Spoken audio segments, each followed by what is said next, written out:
to a special dessert that you can make for anyone that you love, and we're going to be making a chocolate souffle. Souffles are unique because there are no actual leavening agents in it apart from eggs, and so in order to get that air into those eggs, we're going to be making a meringue. So to get things going, we need to prepare our ramekins. I have 4 ramekins. Depending on how big your meringue gets will depend on how much batter you're left with, and so this recipe typically makes about 4 ramekins full for me. So I'm going to take some butter. I'm going to butter the bottoms and the sides of all 4 of my ramekins.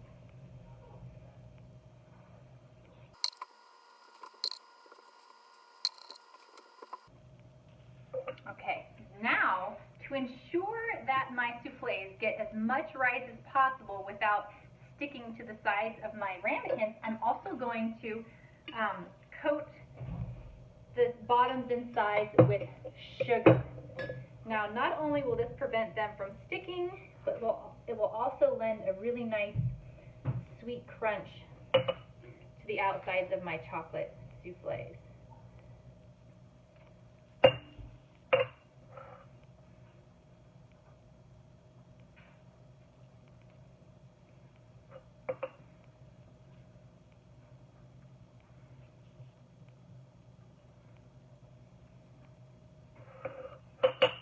So now that my souffle dishes are ready, I'm going to go ahead and separate my eggs. So I need to separate my eggs because I need the egg whites for the meringue, and I need the yolks to be mixed into my chocolate mixture.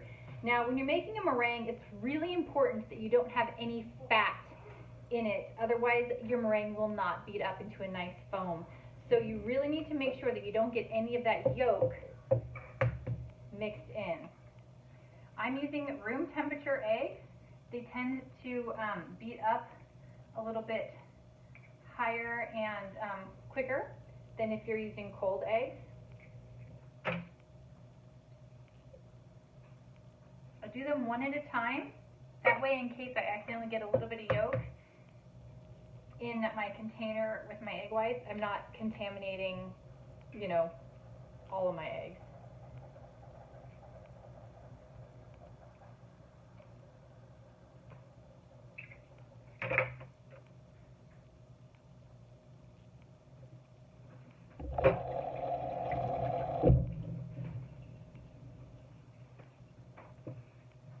So I'm going to put my egg whites off to the side for now, and I'm going to work on the chocolate mixture.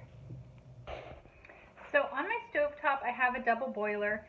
I just need this water in my, So on this stovetop, I have a homemade double boiler or a homemade bain-marie. Same thing, different name. So in this pot, I have a little bit of water, and I had it on high, but it was boiling, so I turned it off for now because I just need it warm. I don't want it boiling.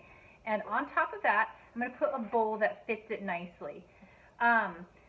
What's going to happen is that hot water is going to heat the bottom of this bowl, and it's going to slowly and gently melt my chocolate.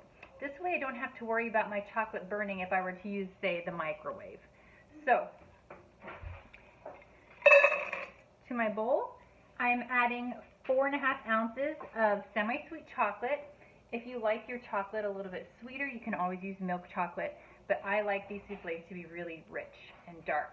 And then to that, I'm going to add 2.5 ounces of butter. And I'm just going to give this gentle stir.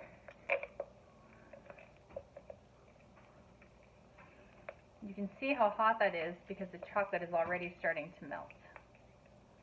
Now, the reason you don't want that water boiling is because when it boils, steam comes out around the sides and will get into your chocolate. And if any water gets into your chocolate, it will seize up and it won't melt. So you really want to be careful that you don't get any water into your chocolate, even if it's in the form of steam.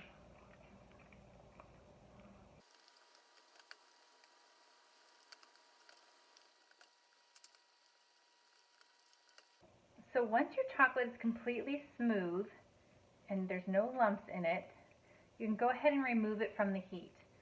Now be careful because when you lift up your bowl, there's going to be some water condensation on the bottom. So be ready with the towel to dry that off.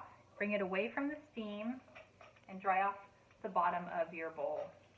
Then go ahead and set this aside, and we're going to let this cool completely. Okay, so while my chocolate mixture is cooling down, I'm going to go ahead and talk to you guys a little bit about the science behind a meringue. So egg whites are made up of two main components, proteins and water. Okay, so most of it has to do with those proteins in those egg whites. So what we're going to do is we're going to do something called denaturing the proteins. And we're going to do that in two ways. The first way is we're going to vigorously, physically denature them. The second way is we're going to add a little bit of acid. We're going to add some cream of tartar, and that's going to help denature the proteins. But what is denaturing the proteins? So the protein strands are made up of individual amino acids, right? Typically the strand is all curled up on each other, like this, okay? And so when we're denaturing them, we're spreading them out and we're opening them up. So as we denature those proteins, they're opening up and we're whisking vigorously, adding air bubbles into the mixture, right? And as those proteins form around those air bubbles, they are going to curdle and coagulate, which is going to result in a beautiful foam for our meringue. Now, we do a couple things to help that process along. So I added that cream of tartar to help with the denaturing process, and we're also going to be adding sugar to our meringue. Now, what does the sugar do? It is going to help slow down the process of the curdling, and it's going to melt into the water, the liquid of the egg, and create kind of a nice sugary syrup that's going to coat those air bubbles, and it's going to help create more air bubbles, and it helps make it even more stable, so you're less likely to overbeat your meringue. It's very important how and when to add the sugar, though. You don't want to add it all at the beginning or too soon. I'll show you what I mean. Okay, before I get working on that meringue, though, I want to have my chocolate mixture completely ready, because it's really important that you work fast with your meringue once it's ready so that the bubbles don't pop on you. So to my chocolate mixture, right now I just have that melted chocolate and butter. I'm going to go ahead and add my cocoa powder, and I have a ½ ounce of cocoa powder.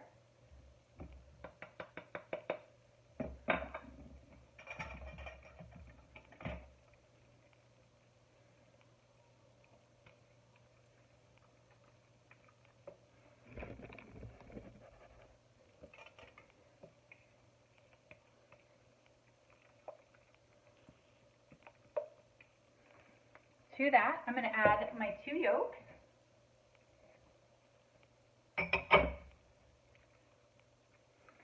Now, since there's no flour in this souffle, those eggs are really providing all of the structure of this cake. Then I need a ½ teaspoon of vanilla extract.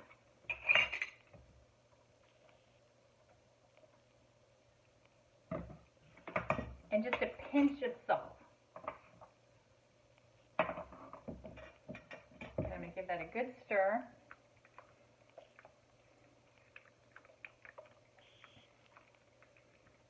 And I'm going to set it off to the side because it's ready for that meringue.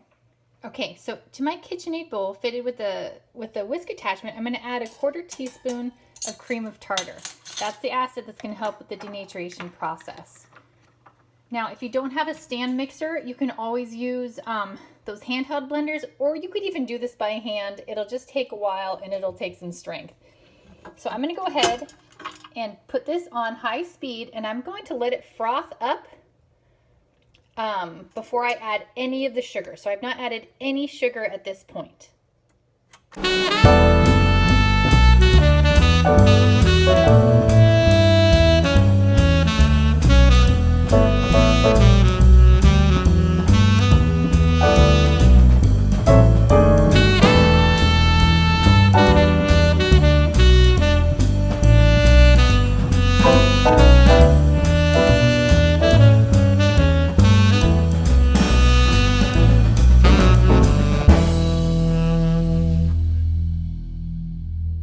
Got a nice foam to it, so I'm going to go ahead and add about a tablespoon of my sugar.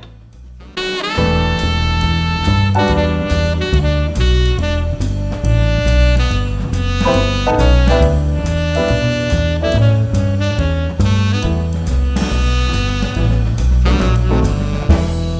about another tablespoon.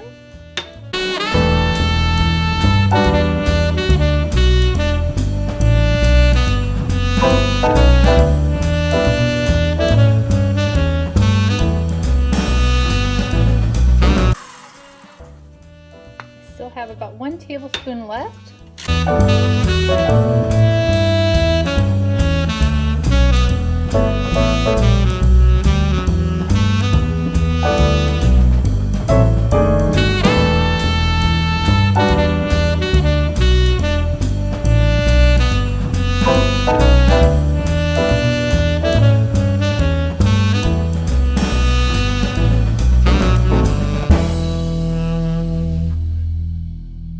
And I think that's good. Let's do the test. Okay, so let's take a look at our meringue.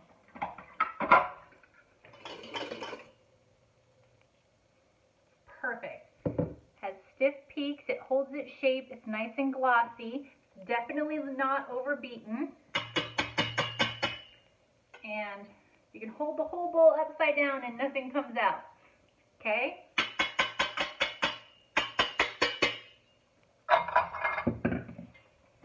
Get this out of the way because we're all done.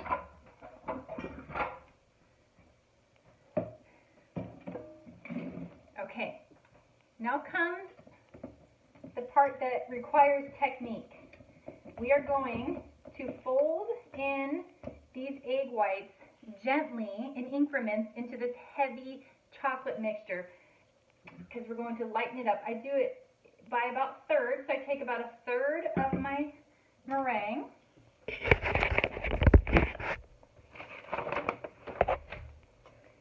And I'm just going to be folding it on top.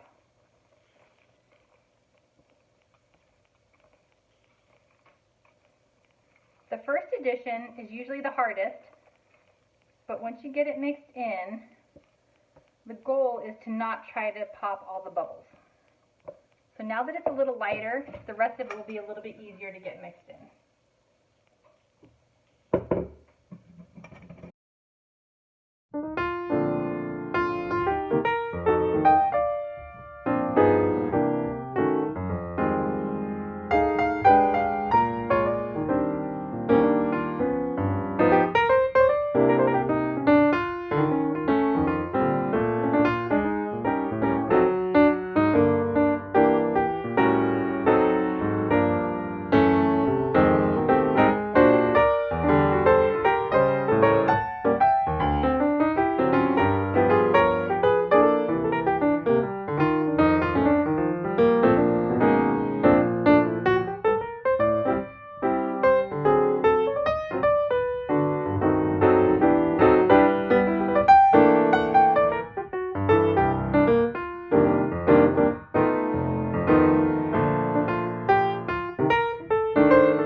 It doesn't have to be completely homogeneous.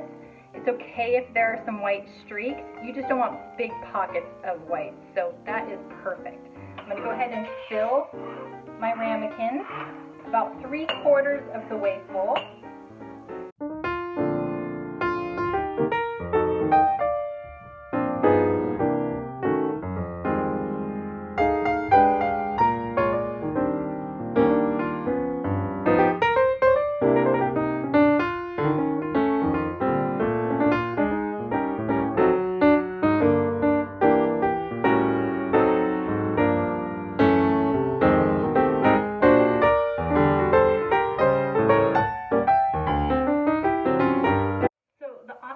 About this recipe is that you don't have to bake them all off right away. I'm going to go ahead and bake this one.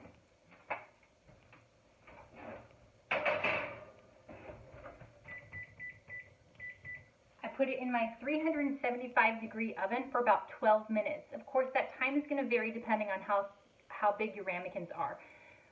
The longer you keep it in, the more it'll cook. So if you like it more cake-like, you'd want to leave it in longer and it'll cook fully. However, if you like it to have that molten center, you'll want to cook it a little bit less. It'll just take practice.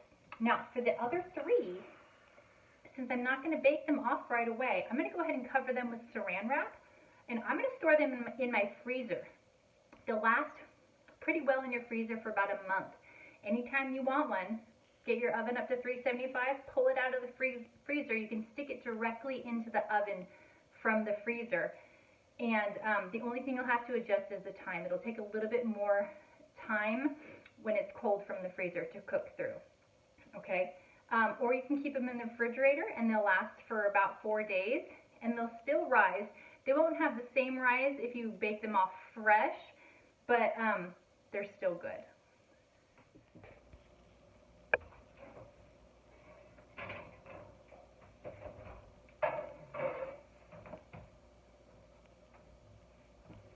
Okay, so once your souffle is out of the oven, you want to work fast. So since it's Valentine's Day, I took a little heart-shaped cutout, put it right on top, and I'm going to sprinkle powdered sugar all over it. And then I'm going to remove the heart. There should be a pretty little heart shape in there. Now these are beautifully served with vanilla ice cream or creme anglaise. That light vanilla flavor really, it really cuts through some of that dark chocolate flavor. Or you can just put a couple raspberries on the side and eat it like that. Enjoy.